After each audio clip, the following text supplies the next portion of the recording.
You guys mentioned it, so I'll bring it up now. About the forward rotations and maybe swapping the lines, something Monty's done quite a bit. Um, our good buddy, former colleague BSC Brandon Sher Cohen for the Hockey Writers wrote about this the other day, about potentially shifting Elias Lindholm down to the second line and giving Matt Poitras a look at the top line center spot. Throw him inside there with Zacha and Pasternak, move Lindholm down, try to get a little more depth.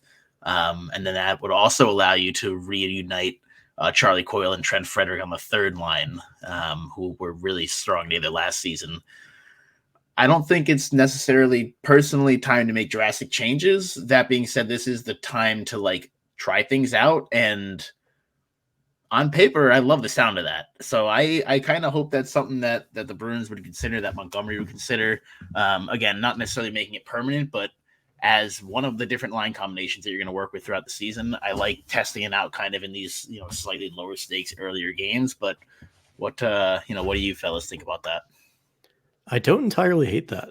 Just if I'm being completely honest, I would rather see Matt Poitras playing in a top six role, because I look at him and I say he's got the skill set to become a cornerstone, not necessarily a franchise player at the very least, but a cornerstone, a core player in the top six. Now, he's only 20, going to be 21 very soon. Does he make that jump this season? It doesn't matter. To me, this year is about developing the younger guys, unless, contend for the cup. Now, they have a roster that's capable. If you make the playoffs, anyone can make the Stanley Cup final. By default, you make the playoffs, you get the equal chance before game one anyway. But I would rather see they get crafty, truly test out Poitras's strengths and find out his weaknesses, learn, okay, is he going to be better as a center, or is he going to be better suited to play right wing? And whereas you have Elias Lindholm, which on any other team, people would say, oh, he's a 1B or a second line center, but on the Bruins, he's the first line center. I'm fine moving him around with Poitras. I would not move Charlie Coyle up to line one, and I probably wouldn't put Pavel Zacha back at center. And if you're going to do anything with Frederick on the third line, you have the flexibility of Kastelich and Beecher at some point. If they continue to be hot, maybe you move Freddie to center and you throw Beecher on the third line.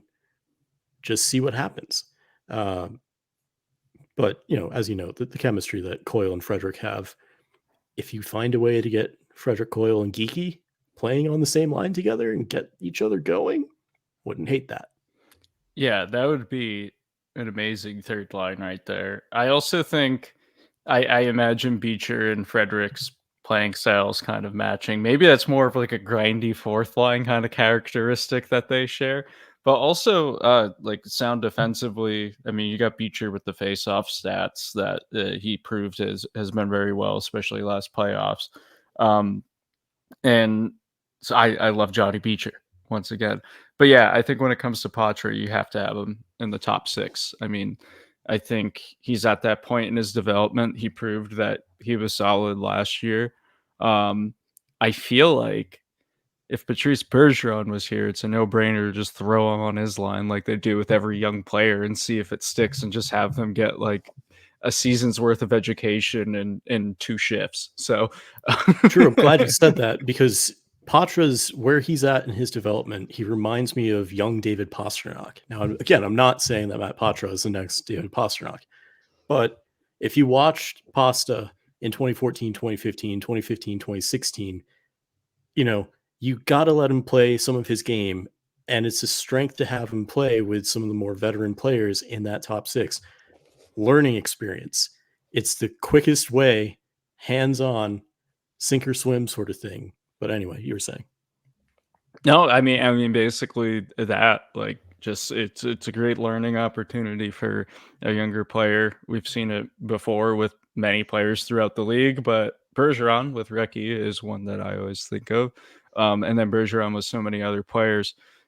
So yeah, I think you need to have him top 6 minutes. He's proved himself already. He had an injury last season, which sucked, but I feel like if he were to have played a full season and continued at the level of play that he had, that he would have been in a top 6 role somehow by the end of the season. So I really, and I don't want Geeky on that second line for sure.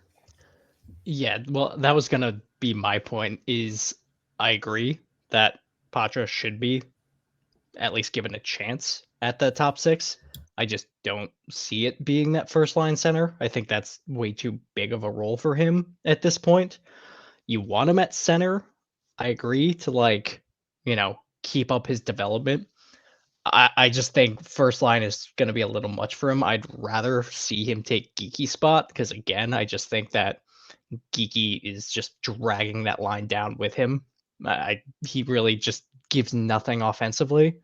And so I wouldn't mind to see Poitras slot in at that second line right wing spot. I mean, again, I know much rather have him at center for the development, but just to see how it goes. And I know last game at different points we saw Monty throw the lines in a blender. I think at one point we did see something pretty close to that having Poitras on the first line, basically. So it's not out of the question by any means. I just don't, I don't know if that's a long-term kind of solution there, but might as well just try the kid, see what, he can give, because he's had a pretty strong start to the season, I think, overall.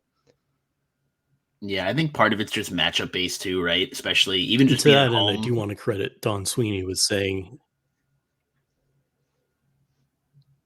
Go ahead, Lancey.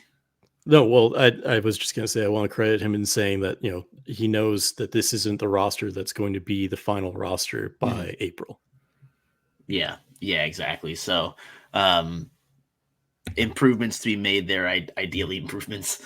But yeah, my other point was going to be it's going to be like a matchup based thing too, right? Even just playing at home, getting the last change, making sure that if he is going to be on the top line that night, hopefully you can avoid some of the tougher defensive matchups just because that part of his game isn't quite as developed yet. Especially with somebody like Pasternak, who I don't think is bad defensively, but is not, he's not the Patrice Bergeron, Brad Marchand combo that the Bruins have had on their first line forever. So, or rather had on their first line forever. So part of it's matchup based, but I like the idea, especially if scoring's been an issue for that line at all. Throwing him in there, switching it up, and giving it a shot.